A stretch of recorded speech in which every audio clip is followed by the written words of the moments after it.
am Cecilia, and today I would like to reflect with you about my attempts to forgive and extend mercy, given my experience in the mountain as a freedom fighter and as a political detainee during martial law in the Philippines. I was born poor. At 7, I walked the streets selling fish every day.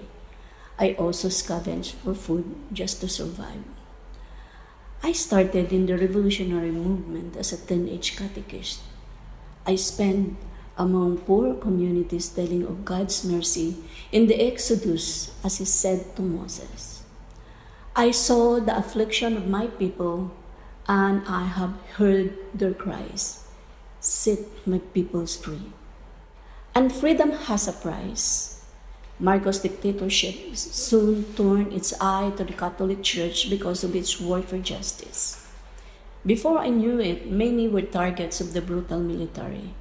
Priests, nuns, and lay leaders were hunted down, including my young friends and me. Many were killed and imprisoned, and so I was forced to hide in the mountain as a rebel leader and a young mother. The military ran an endless pursuit. To keep my firstborn son safe, I was forced to give him up to my relatives and never saw him again until he was 12 years old. After 5 years of fighting as a guerrilla, my husband and I were captured in a gun battle that lasted 8 hours. I was then pregnant with my second child. Soldiers killed my comrades in front of me. I pleaded with the captors to have pity and spare the life of the 2 young boys I had just recruited in the revolutionary movement. While they were kneeling, I begged for mercy, but their executioners said, I regret to say, madam, that this is mercy killing, and we are under martial law.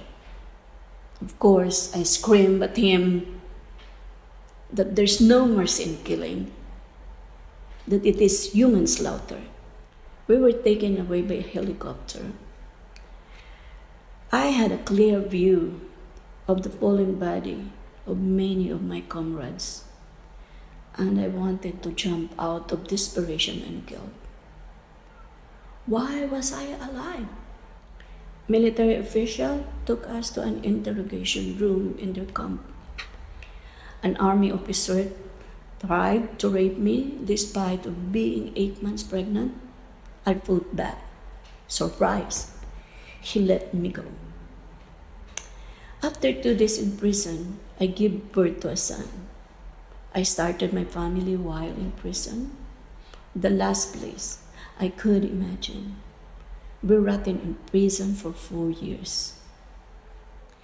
I can still remember days when I would climb a tree with my son on my back, just to show him that there was something else out there behind the walls of the prison. I promised him one day that he will live in it. In this gospel reading to Matthew, Jesus tells us of the need to forgive our enemies. In my heart, mercy and forgiveness did not come easy.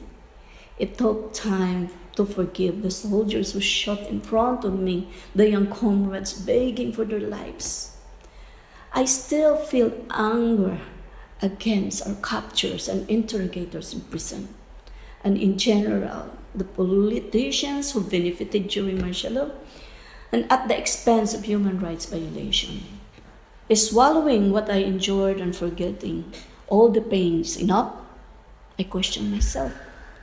How does being merciful even to those arrogant provokers lead to reconciliation?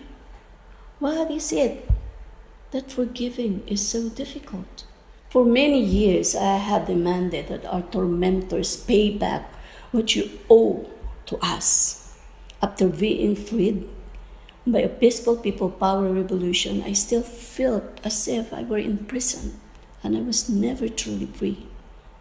Until one day, I decided to let it be and let God and break away from the anger and pain that shackled my heart.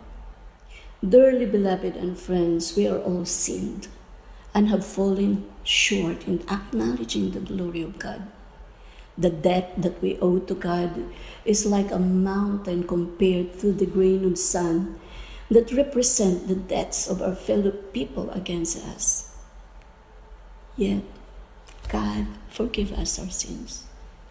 Why we cannot forgive too? I have decided to forgive from my heart my brother who hurt me, and it feels like genuine freedom.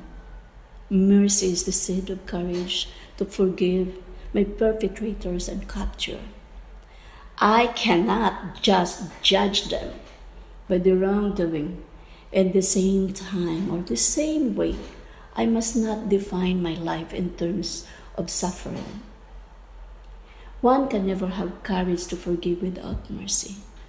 Maybe mercy is about courage to overcome the pain and suffering for the purpose bigger than us, to which God calls us. Looking back to my days in prison, it was only Christ where I found the strength to live.